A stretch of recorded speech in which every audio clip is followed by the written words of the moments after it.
Bonjour à tous. Donc aujourd'hui, on va vous présenter un webinaire sur comment réussir votre démarche de certification ISO 27001 plus facilement.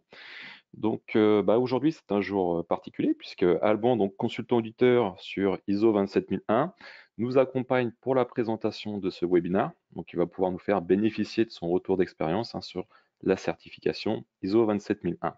Alors, juste avant de démarrer, on va juste faire un petit rappel. Par défaut, votre micro est en position muet. On va vous pouvez poser vos questions à tout moment, donc on y répondra donc à la fin donc, de la session. Donc l'agenda du jour, eh bien, tout d'abord, nous allons nous présenter, Alban et moi. Ensuite, nous verrons les exigences de la norme ISO 27001 et à quoi elle vous engage. On passera ensuite à une démonstration live où nous verrons comment mettre en œuvre ces exigences et nous terminerons donc sur la partie donc questions-réponses. Donc présentation, donc je suis Florian Gauthier, donc consultant senior sécurité logicielle chez Solutions Exchange. Donc moi, ma mission est de trouver les meilleures solutions logicielles du marché et les proposer à nos clients. Donc Alban, est-ce que tu es avec nous? Est-ce que c'est bon pour Oui, toi? oui, je suis avec toi. Très bien, bah, écoute, je te laisse te présenter tout simplement. Bonjour à tous, merci de votre accueil. Moi, je suis Alban Caoren, c'était Nautico.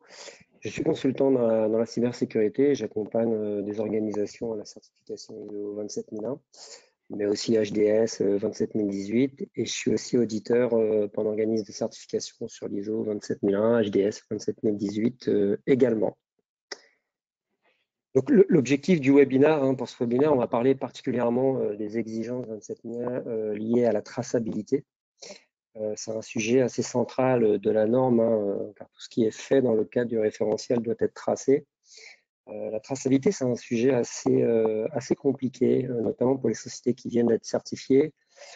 Aujourd'hui, il existe plusieurs solutions avec plus ou moins de fonctionnalités. C'est un marché important et en pleine évolution, le marché du cyber-risque est un peu en ébullition.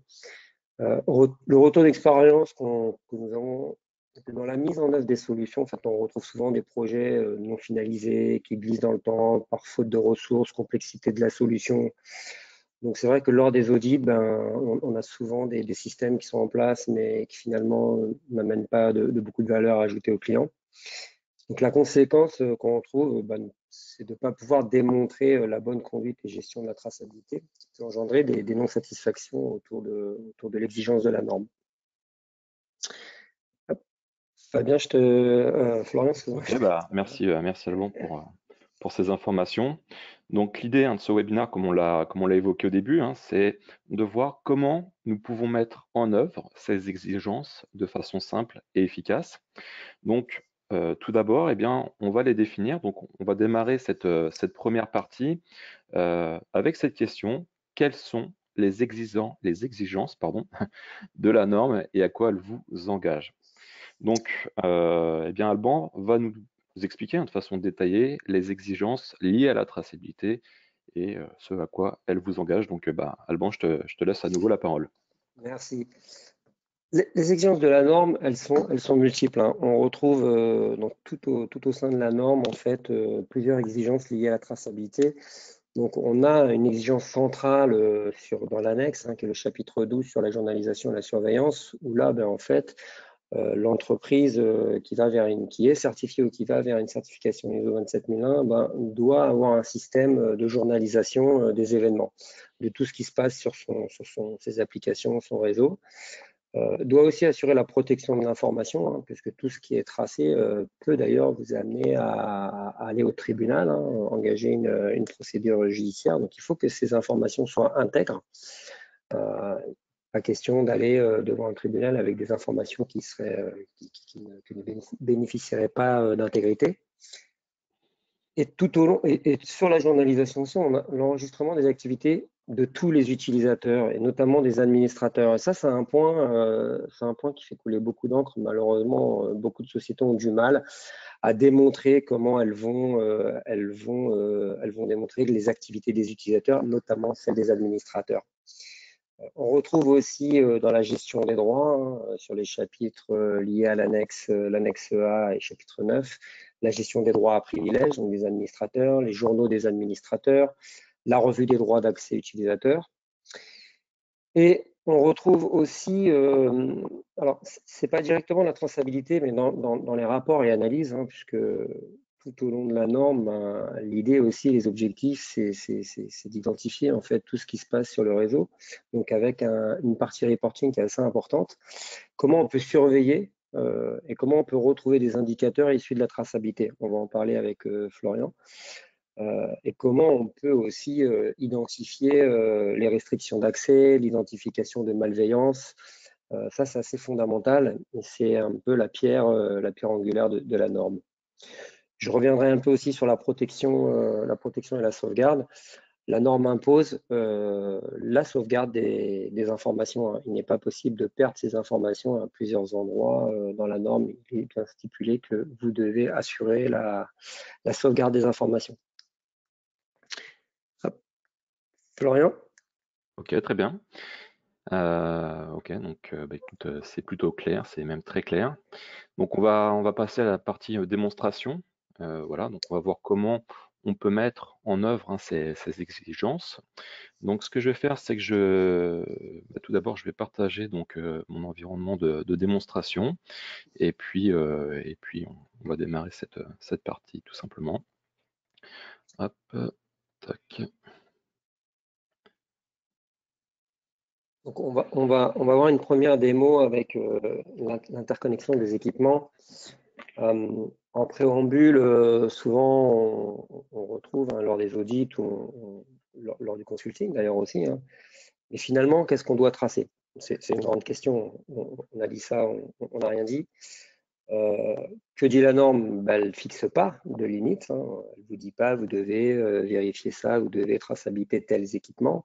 En fait, il faut ramener ça au contexte de l'entreprise et à l'analyse des risques. Finalement, une entreprise à une autre, c'est globalement assez différent.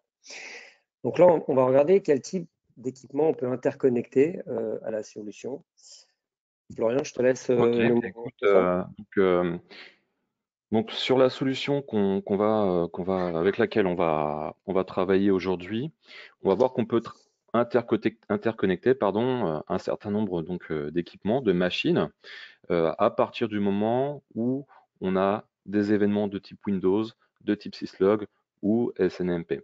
Donc là, hein, sur cette solution qu'on présente aujourd'hui, donc Event Log Analyzer, qui fait partie donc de la solution Log 360, eh bien, on va voir hein, qu'on est capable très facilement eh bien, d'intégrer donc les machines donc, de mon environnement de démonstration que je vais vous présenter. Donc aujourd'hui, eh bien, l'environnement est plutôt simple. On va voir un premier réseau dans lequel on va retrouver nos serveurs. Donc on a un contrôleur de domaine, on a notre serveur qui va nous servir donc de SIEM pour collecter ces informations, les conserver dans le cadre de cette norme ISO 27001. On va voir un serveur de fichiers, donc ça c'est le premier réseau. On va voir un second sous-réseau, enfin on va voir un second réseau dans lequel on va avoir une machine cliente. Et entre ces deux réseaux, eh bien, nous allons avoir un pare-feu hein, qui va gérer les flux, entre les différentes machines. Donc là, comme on le voit à l'écran, donc sur la partie Windows, eh bien, on retrouve nos serveurs. Bon, j'ai également un serveur Exchange, je ne l'ai pas précisé, mais j'en ai également un, qui ont été intégrés très facilement. J'ai pu les connecter à ma solution.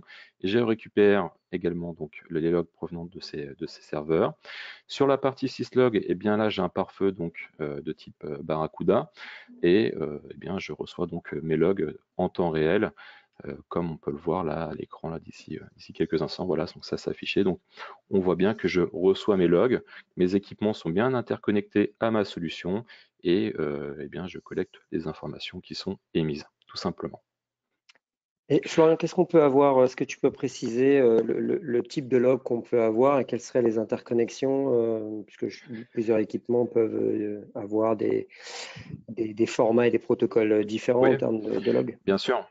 Donc, comme je disais, donc tout ce qui va concerner donc les machines Windows, eh bien, donc les journaux de type EVTX, hein, les journaux Windows, tous les équipements qui auraient du syslog, voilà, donc qui forward donc des journaux de type syslog, eh bien, on va être également capable de les intégrer, SNMP également, et puis après, on va également être aller un peu plus loin puisqu'on va être capable également d'intégrer d'autres applications, d'autres systèmes de base de données ou comment ça s'appelle, d'applications web, donc ZIS, Apache, ce genre de choses.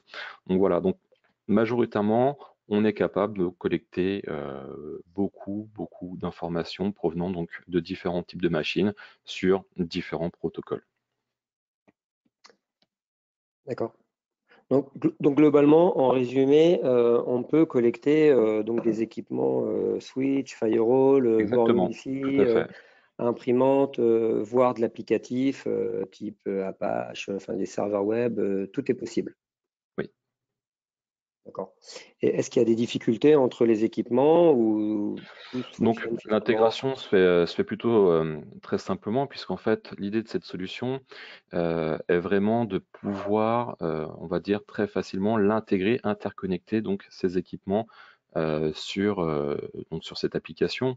Donc il y a des choses qui sont découvertes nativement par le logiciel donc à l'installation, ça c'est une première chose. Ensuite, s'il y a des choses à corriger ou autres, on peut ajouter ou supprimer ou activer ou désactiver des machines, tout simplement. Donc ça c'est pour la partie Windows. Pour la partie syslog, eh bien c'est plutôt simple, hein. On active le forward de syslog vers notre serveur applicatif et les collectes commencent dès ce moment-là, quoi. Donc non, vraiment l'intégration de ces applications se fait plutôt facilement. Ouais. D'accord. Donc en résumé, on peut tout centraliser au sein d'une solution et finalement avoir tous les logs qu'on souhaiterait avoir centralisés au sein d'une même solution. Oui, Très bien. C'est déjà une étape, déjà une étape essentielle, hein, une certification 27001, le fait d'avoir tous les logs centralisés quelque part. Pour moi, c'est déjà la bonne démarche parce que souvent on s'aperçoit dans les audits qu'on a un bout des logs à droite. On a finalement des équipements où on a les logs. Souvent on me dit, ben oui, j'ai les logs, donc on ouvre les firewalls et puis on regarde des logs. Très bien. Mais pour moi, il y a deux problèmes. Le premier, c'est comment on les sauvegarde. C'est-à-dire en cas de rupture des logs, on est dans l'incapacité de restaurer ou si on n'a pas un plan de sauvegarde très très très détaillé et assez large, on est dans l'incapacité de restaurer ces logs. Donc c'est une non-satisfaction de l'exigence. Et le deuxième point, c'est que quand on a des logs un peu partout, comment on fait pour les analyser? Ça, c'est une vraie problématique aussi. On est obligé de multiplier finalement les tâches, les revues. Ça génère beaucoup de temps. On va voir maintenant un peu comment tu peux assurer finalement, parce que la norme dit aussi, ce qui est fondamental d'ailleurs, c'est comment on va faire la revue des droits, qui se connecte, à quelle heure, comment. mmh, Donc, comment tu vas pouvoir mettre en œuvre la traçabilité des utilisateurs, notamment les utilisateurs à privilège, qui sont les administrateurs. Dans le cadre de la norme, tous les comptes à privilège doivent être étroitement surveillés. oui. Donc, eh bien pour cet exemple, je vais me baser donc il y a plusieurs, hein, fonctionnalités qui pourraient répondre à cette problématique. L'une d'entre elles est la partie donc alerting. Donc là, je suis donc sur le socle Event Log qui analyse les informations en provenance donc des serveurs, en provenance des équipements réseau, de tout ce qu'on vient de citer. On verra par la suite, probablement qu'on a également une partie qui va gérer la partie traçabilité au niveau des gestions identitaires. Eh bien, donc là, pour la partie identitaire, on sera sur l'Active Directory, hein, principalement. Voilà, donc ça, on va certainement y venir ou en parler à un moment donné. Donc là, pour répondre sur la traçabilité des utilisateurs à privilège, par exemple, j'ai mis en place des alertes pour voir eh bien, s'il y a des tentatives de connexion ou des tentatives de connexion ou des connexions même qui réussissent en dehors, par exemple, des heures de travail définies. Des heures de travail définies. Donc l'idée, c'est que dès qu'un administrateur va tenter de se connecter, par exemple, sur une machine, sur une plage horaire qu'on aura configurée, eh bien, je recevrai donc une alerte, hein, par mail et ça sera également notifié eh bien, dans l'écran, comme on peut le voir à l'instant, très simplement. Voilà, donc c'est quelque chose qui est très visuel et on accède à une information donc directement. Donc, par exemple, voilà, donc j'ai une connexion sur un pare-feu, sur mon pare-feu, hein, dehors des heures de travail. Là, on voit donc le nom de la machine.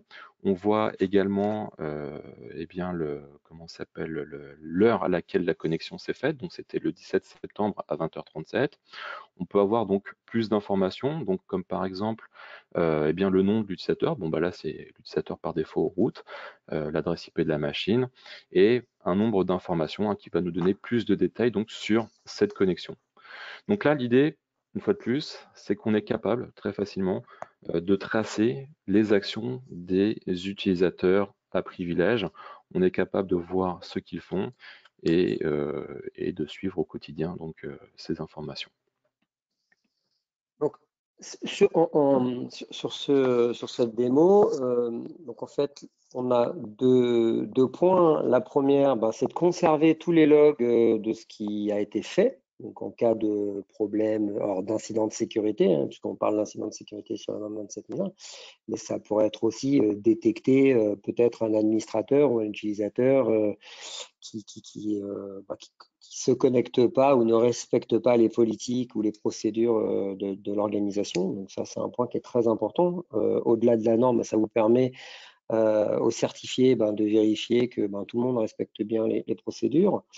Et le deuxième point, c'est d'identifier finalement peut-être des vulnérabilités. C'est-à-dire que, comme disait Florian, une personne qui se connecte à 3 heures du matin et qui est administrateur, ça ne veut pas dire qu'il fait de la malversation, mais finalement, ça doit pouvoir aussi vous alerter en disant est-ce que c'est un comportement normal? Est-ce que finalement, il n'a pas donné son mot de passe? Est-ce que c'est bien une personne qui est là? Donc, tous ces logs-là, au-delà de les collecter et de faire de la collecte de logs, si de toute façon on ne les analyse pas, ça n'a que peu d'intérêt, hein. Enfin, en tout cas, à mon sens, laissez-les sur vos équipements. Je pense que ça ne changera pas grand-chose. Donc, ce qui est fondamental, c'est de les collecter et surtout de les analyser, quels que soient quels que soient les équipements. Il faut bien définir aussi, hein, parce que des logs, tout le monde sait qu'on en a des milliers chaque seconde, et notamment si on est une société assez large avec des équipes avec beaucoup d'équipements, ça peut être assez important en termes de collecte de logs.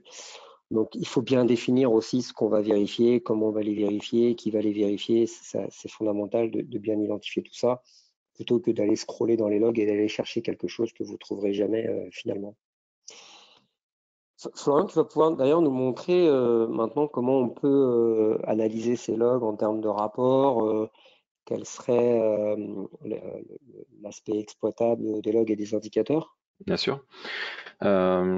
L'idée avec ce type de solution, comme on l'explique, hein, c'est que on est capable donc de collecter les informations et le but final de tout cela, c'est d'avoir une traçabilité complète du début à la fin. Donc de suivre vraiment une connexion de zéro jusqu'à ce que l'utilisateur ou l'administrateur termine ce qu'il a à faire. Donc vraiment tout tracer. Donc là pour cet exemple, je vais me connecter par exemple avec cette machine cliente, donc avec ce compte. Voilà, donc je me log sous ma session. Donc il va y avoir une authentification qui va être faite au niveau donc, de mon contrôleur de domaine. Donc toutes ces informations, toutes les actions que je vais faire là à l'instant, vont être tracées. Donc c'est ce qu'on va voir donc, dans cet exemple. On va voir qu'on va avoir un certain nombre de rapports qui vont nous donner des indications. On va voir qu'on pourra également les exporter pour pouvoir travailler dessus également par la suite. Voilà, tout simplement. Donc là, je me suis connecté. Donc ce que je vais faire, c'est que je vais accéder à un partage d'un serveur de fichiers, tout simplement, et je vais supprimer donc voilà ce fichier webinar ISO 27001. Hop, je le supprime, et à partir de ce moment-là, donc la mise en place donc, de ce type d'outil, je suis en mesure donc de tracer toutes les actions qui sont faites du début à la fin. Donc tout d'abord, si je prends donc sur la couche réseau, si je regarde mes flux au niveau de mon pare-feu, je devrais retrouver les différents flux qui sont passés sur mon pare-feu. Donc là, j'ai fait une requête, tout simplement. C'est un moteur de recherche qui va nous permettre donc de déterminer quel est l'utilisateur, la source de l'adresse IP donc de la machine cliente vers le contrôleur de domaine qui est en 192.178.1.1. Donc là, je lance ma recherche. Alors, je vais juste faire une petite modification en précisant que je recherche les logs de ce jour, tout simplement. Et je suis en mesure donc de voir donc les différents flux. Donc là, 15 heures, voilà, donc on devrait voir donc sur la plage 15-16 heures, eh bien les différentes connexions. Donc là, 15h18, voilà, donc j'ai eu 23 flux qui sont passés et on retrouve bien donc ces différents flux donc de ma machine cliente vers mon contrôleur domaine. Donc là, ça va être plutôt pour les couches réseau, hein, pour voir, analyser donc les différentes trames, ce genre de choses. Maintenant, ce qui peut être intéressant, c'est de voir plutôt côté Active Directory. Donc, je vous l'expliquais tout à l'heure, on a Event Log Analyzer qui va collecter les informations sur les différents équipements, les différents serveurs. Eh bien, on a AD Audit Plus qui va nous permettre donc de voir, de tracer les connexions, les modifications qui sont faites sur Active Directory, parmi lesquelles, eh bien, nous retrouvons également les connexions, voilà, qui sont faites sur le domaine. Donc là, en cliquant là, eh bien, je vois bien que mon utilisatrice Isabelle Lopez, hein, s'est bien connectée depuis la machine PC Windows 8 le 22 septembre à 15h16, donc là, il y a quelques minutes. Donc ça, c'est la connexion qui était faite, l'authentification qui était faite sur le contrôleur de domaine.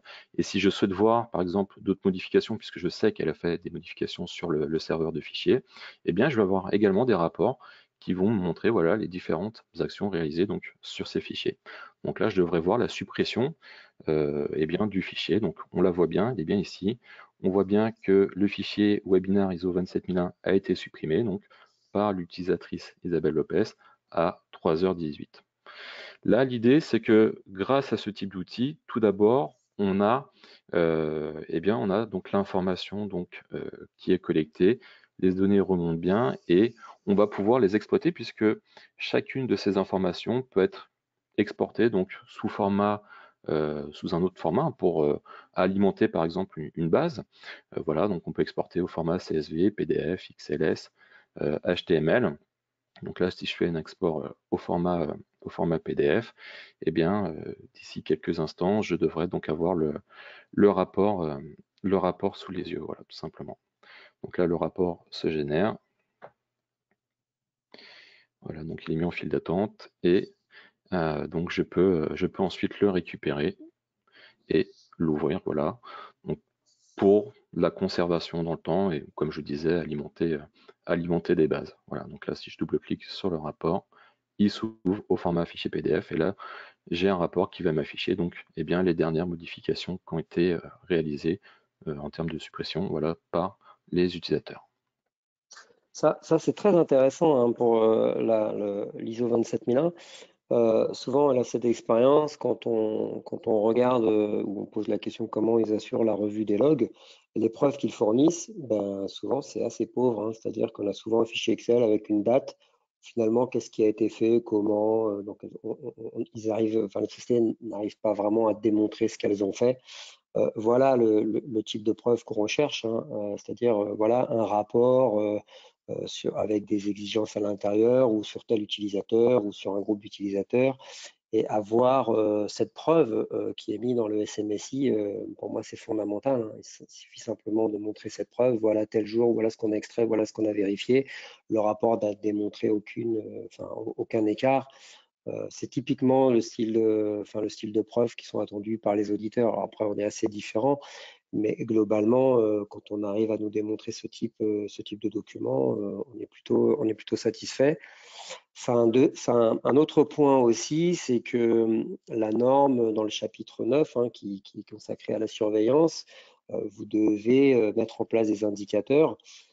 Voilà le type de document ou de remontée d'informations qui peut faire partie d'indicateurs d'expérience aussi. Les indicateurs sont assez enfin, c'est pas rare de voir beaucoup de sociétés qui démontrent deux indicateurs, un sur la sauvegarde, un sur les tickets d'incident. Est-ce qu'avec deux indicateurs sur les tickets et sur la sauvegarde, est-ce qu'on est en mesure de vérifier que le SMSI génère les résultats escomptés?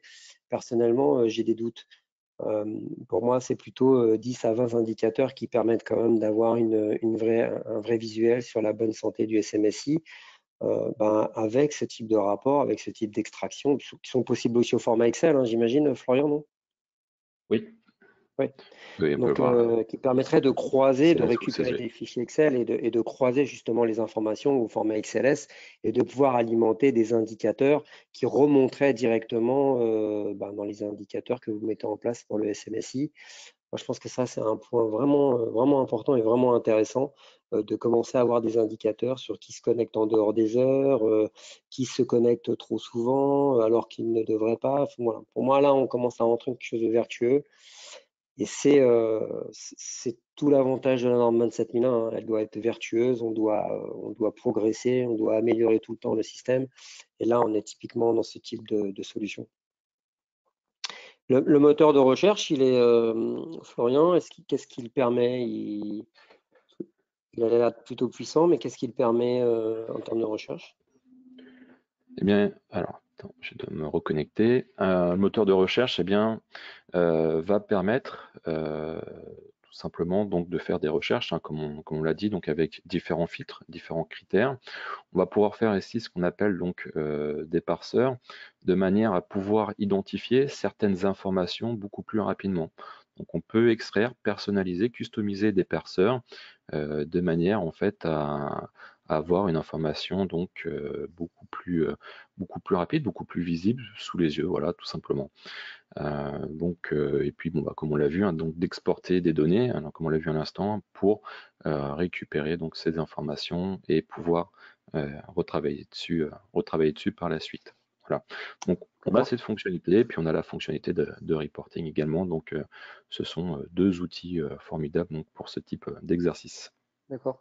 Et est-ce que on arrive à avoir aussi des rapports qui sont en relation directement avec la norme? Beaucoup de produits maintenant proposent ça pour avoir des conformités sur 27001, HDS, SOC, IPA, Bien sûr, RGPD. Est-ce qu'on a ce type de rapport qui est tout à généré fait. directement?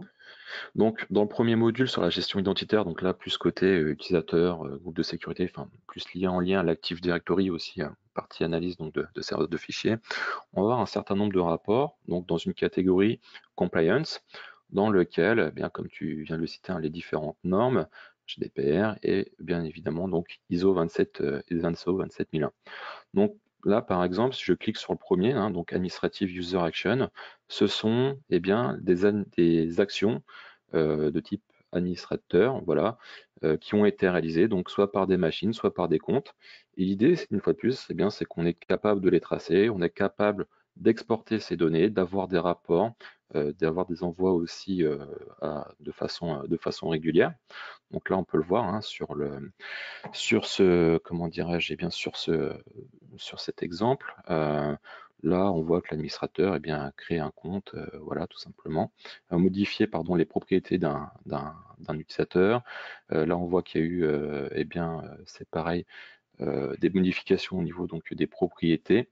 On peut tracer donc toutes ces actions.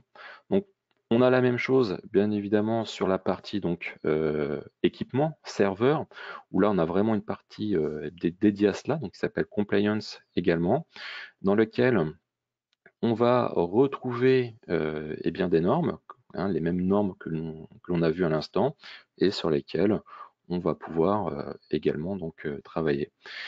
Donc ces rapports, ce sont des rapports qui sont prédéfinis. Donc là, on retrouve les normes, comme je viens de le dire. Donc on va sélectionner par exemple ISO 27001.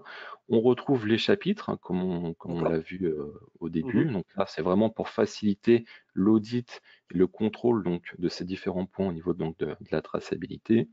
Et eh bien, les rapports après peuvent être aussi, comment dirais-je, peuvent être aussi, donc on peut les filtrer hein, tout simplement. Donc là, j'ai cliqué sur les fails logon qui sont faits sur mon pare-feu Barracuda. D'accord. Je vais juste changer la date. Voilà, si on prend par exemple, je ne sais pas, les 7 derniers jours, on va voir eh bien, le nombre de connexions qui ont échoué donc, sur mon pare-feu. Voilà. Donc là, il y en a 20. Et comme je disais, donc après, on peut modifier le type de rapport, changer le device, hein, si on a plusieurs pare-feux, sélectionner depuis ce rapport directement le device. Et voilà, donc on peut modifier les filtres de manière vraiment à obtenir l'information que l'on désire dans le cadre d'un audit ou dans le cadre de la mise en place donc, de cette conformité. D'accord. Donc assez rapidement, finalement, on pourrait avoir un rapport sur une 27001 qui nous donnerait de l'information assez pertinente qu'on pourrait présenter lors d'une revue de direction ou un comité de sécurité sans finalement passer beaucoup de temps à exploiter les logs. Exactement. Donc, majoritairement, de toute façon, les rapports en fait qui sont proposés donc bien dans ces solutions donnent de l'information qui sont utiles, souvent donc quand on met en place une norme quelle qu'elle soit. À cela donc, eh bien là, l'éditeur en l'occurrence a travaillé donc de manière justement à avoir ces rapports prédéfinis pour aussi gagner du temps, parce qu'on sait que les audits parfois peuvent prendre un peu de temps. Donc voilà, donc ça facilite le travail et effectivement, on a les différents points avec les différents chapitres, voilà, donc D'accord. qui vont permettre de répondre très facilement. Ah, c'est vrai que c'est une bonne transition, puisque un des points aussi, là, aussi important dans la 27001, c'est-à-dire que bah, des logs, quand on a quelques équipements, réseau, firewall, quand on commence à approcher 100, 200 équipements, bah, c'est énormément de logs. C'est beaucoup, beaucoup, beaucoup de logs. Il faut des infrastructures assez importantes pour journaliser. C'est-à-dire en termes d'humains, si on vient extraire des rapports, on vient extraire des informations, ça peut prendre beaucoup de temps. Qu'est-ce que la solution permettrait de faire justement pour avoir une corrélation des logs sur différentes bases? Comment on peut avoir une certaine gestion qui nous permettrait justement de ne pas avoir à gérer au quotidien la traçabilité et la journalisation? Alors, on va avoir un certain nombre d'outils qui vont être proposés donc en fait en fonction des modules. Donc sur le module AD Audit Plus, eh bien on va voir tout ce qui va être analytique.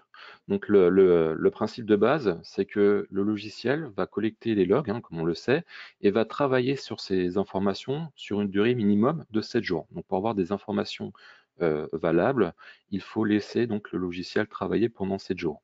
Ensuite, on va voir des outils intelligents qui vont permettre donc de détecter effectivement donc de vérifier donc ces points de traçabilité, hein, comme on vient de l'évoquer, mais aussi de détecter des comportements anormaux. Donc là, par exemple, sur la partie analytics, hein, je peux voir le nombre de process qui se lancent pour la première fois sur un serveur.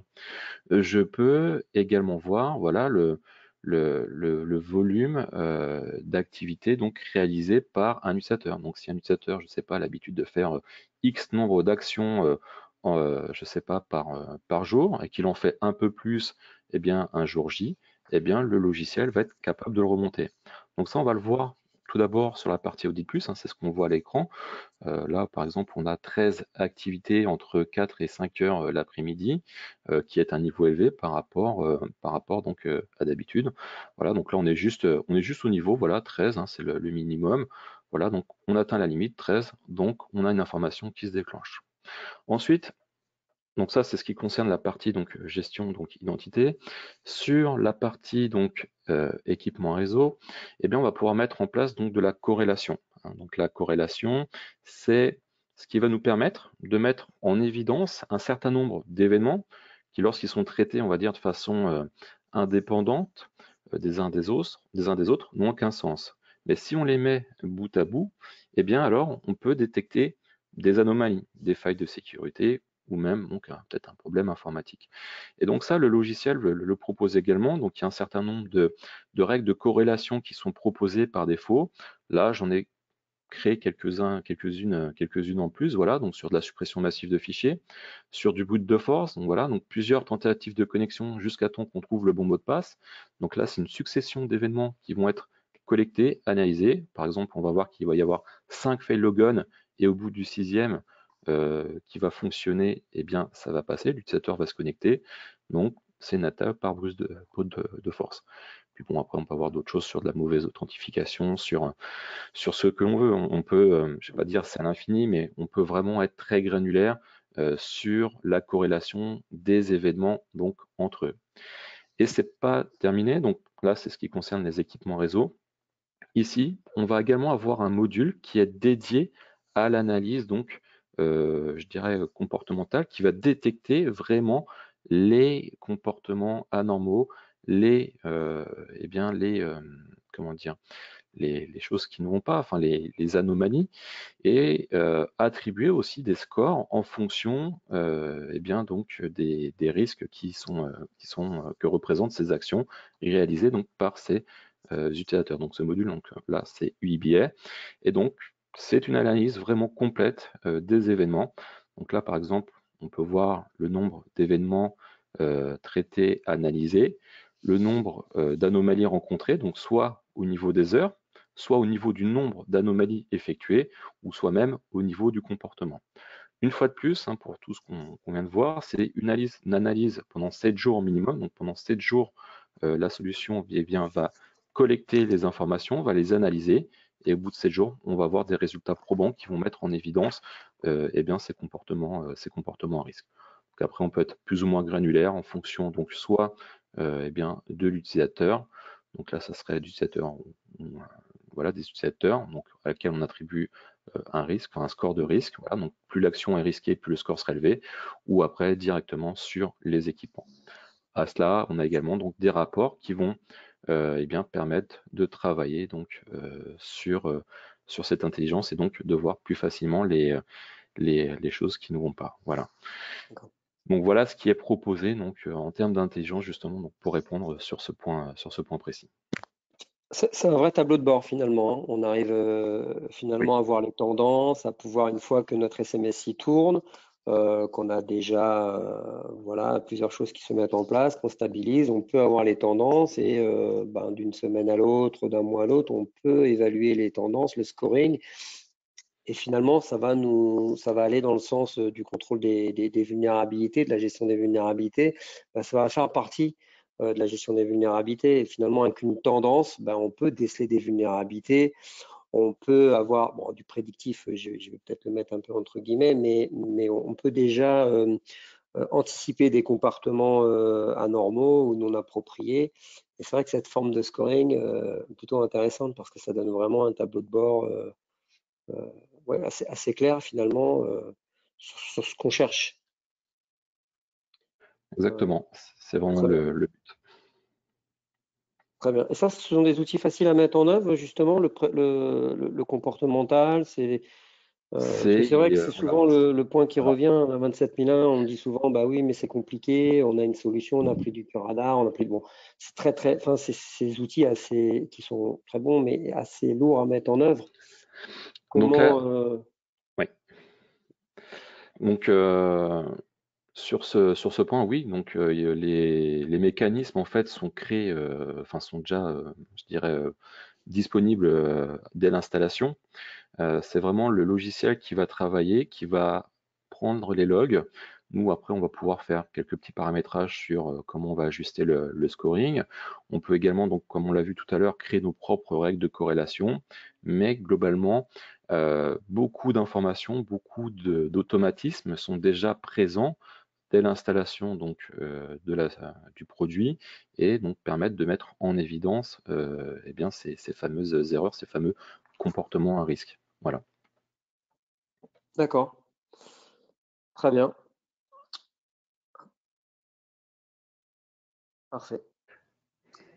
En conclusion, euh, donc en conclusion, donc c'est vrai que la traçabilité, hein, c'est un vrai sujet, hein. C'est quelque chose qui est pas simple, il faut être assez mature dans le système pour aller tout tracer. On s'aperçoit souvent que ben, des équipements sont complètement en dehors du scope. Pourquoi? Ben, la plupart du temps, ben, c'est parce qu'on n'a pas su les rapatrier, parce que notre système ne permettait pas d'avoir plus de temps d'équipement. Euh, donc c'est vrai que c'est parfois aussi, beaucoup de personnes me disent, des RSSI me disent, mais quand on voit les outils de traçabilité, ben forcément ça rebute un peu. Mais voilà, quand on voit ce type d'outils, ce type de pratique, moi je pense qu'on peut mettre en place un outil de traçabilité qui soit efficace.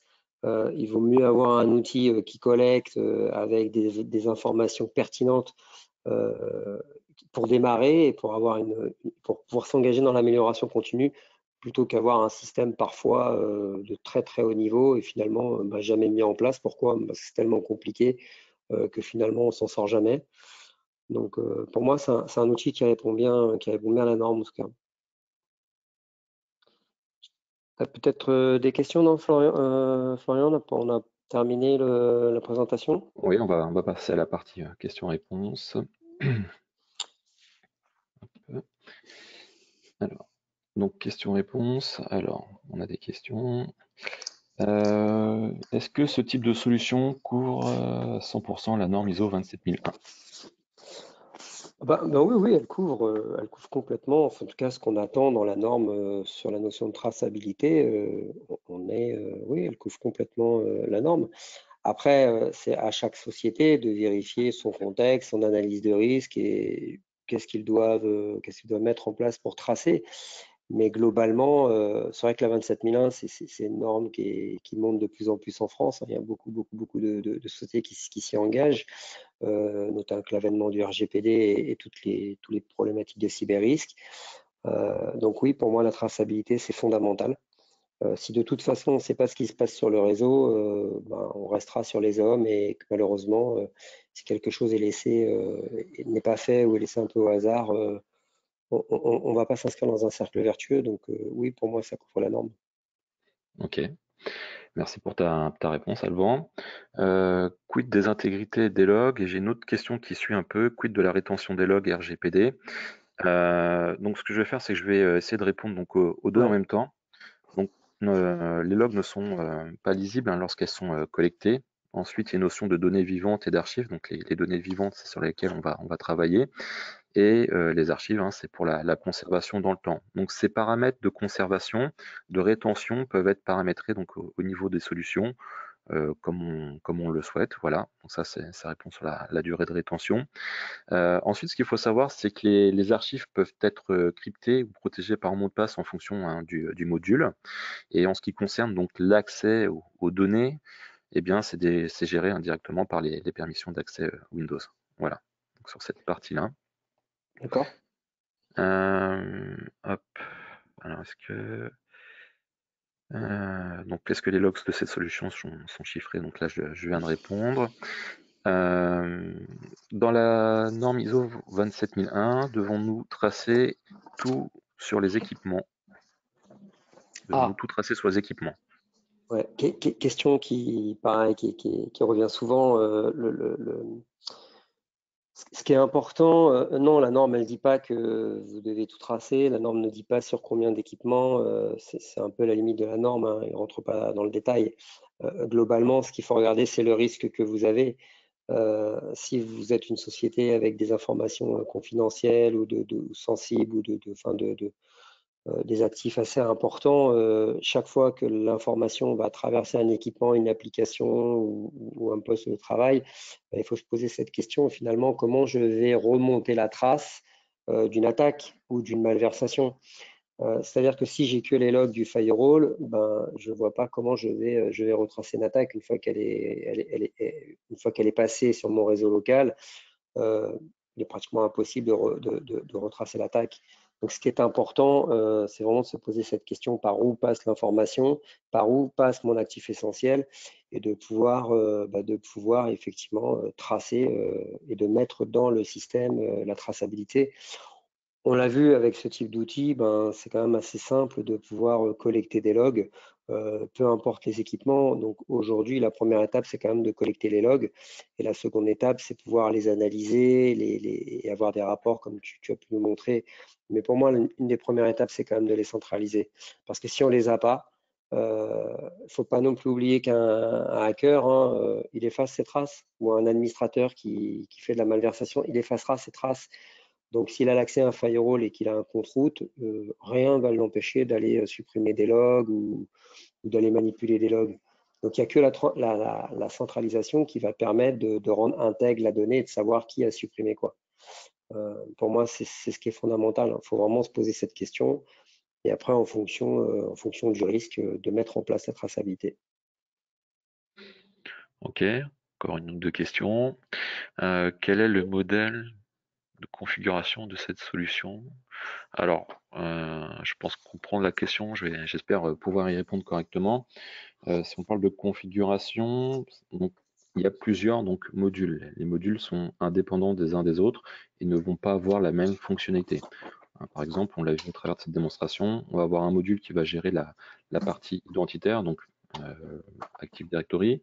On va avoir un module qui va gérer la partie équipement serveur, donc équipement réseau, pare-feu, etc. et serveur. Donc là, c'est Event Log Analyzer. et un module intelligent, donc qui va travailler donc les données collectées donc sur ces deux solutions, un UIBA qui va donc nous fournir eh bien les risques, qui va nous présenter les risques avec les scores qui sont attribués. Donc ces trois modules peuvent être pris de façon indépendante, bien que pour le troisième module et UIBA, il faut quand même qu'il y ait de la donnée qui arrive. Donc idéalement, il faut avoir le module Event Log et AD Audit Plus. Après, on peut effectivement commencer par AD Audit Plus ou Event Log et ensuite prendre l'autre ou les autres par la suite. C'est possible.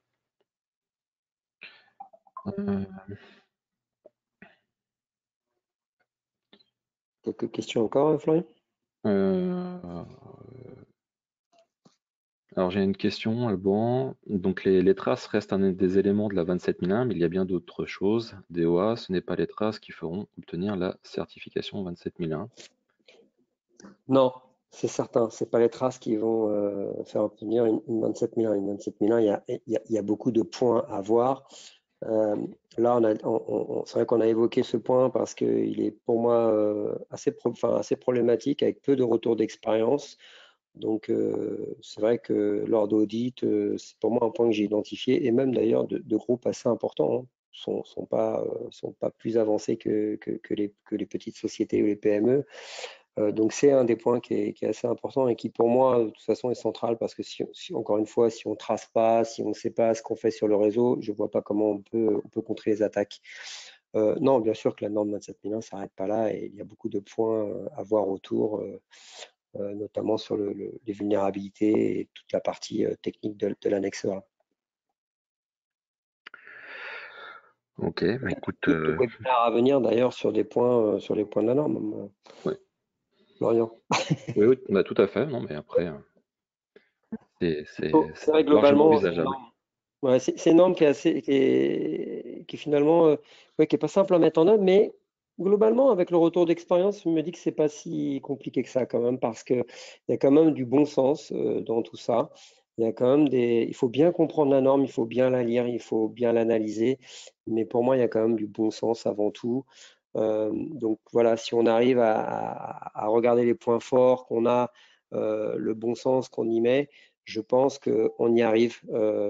Voilà, il faut surtout pas se dire parce que l'erreur, c'est de se dire qu'on est bon en informatique, donc la norme pour nous, c'est une promenade de santé. C'est l'erreur la plus classique. Non, il y a beaucoup de formalisme autour de la norme, il y a beaucoup de choses qui est demandé, donc effectivement, il n'y a pas que de la technique, il y en a beaucoup via l'annexe A, mais il y a quand même un cadre normatif qui suit les normes ISO annexe SL qu'on connaît, hein. Donc voilà, et une analyse de risque qui est pas simple. C'est vrai qu'en France, on ne pratique pas l'analyse de risque, hein, enfin, par les très grands groupes. C'est assez nouveau quand même pour les sociétés, les PME. Donc il faut aussi que cette maturité, elle vienne en France. Il y a encore assez peu de retours d'expérience, il y a peu de littérature. C'est vrai que c'est pas une norme simple, mais pour moi, elle est fondamentale et intéressante pour toute société qui veut progresser dans le cyber-risque. C'est un vrai référentiel. Donc voilà ce Écoute, que je pouvais vous dire. très bien, bah merci Alban. Donc, Avec je vois qu'il y a plaisir. encore plein d'autres questions, donc nous reviendrons vers vous pour y répondre. Euh, donc les prochaines étapes, eh bien, voilà, donc vous pouvez soit participer à une démo en direct, tout simplement, donc avec un expert chez Solution Exchange, ou même donc évaluer donc la solution qu'on a proposée dans le cadre de ce webinaire, l'essayer directement sur votre environnement, donc pour vous rendre compte des avantages et qu'il propose, notamment donc dans le cadre d'une certification ISO 27001. Alban, un grand merci Parfait. Ben, merci à toi. pour ta participation. Bah, Merci c'est un vrai plaisir. pour ces éléments. Un vrai Donc, plaisir. Merci à vous. merci à toi. Et Et bien, en ce qui me concerne, je vous souhaite une bonne fin d'après-midi. Je vous moi dis aussi, une bonne journée à tous. À très bientôt. à très bientôt pour un prochain webinaire. Merci à toi, Alban. Bonne fin de Merci, journée. Au au revoir. revoir. Au revoir.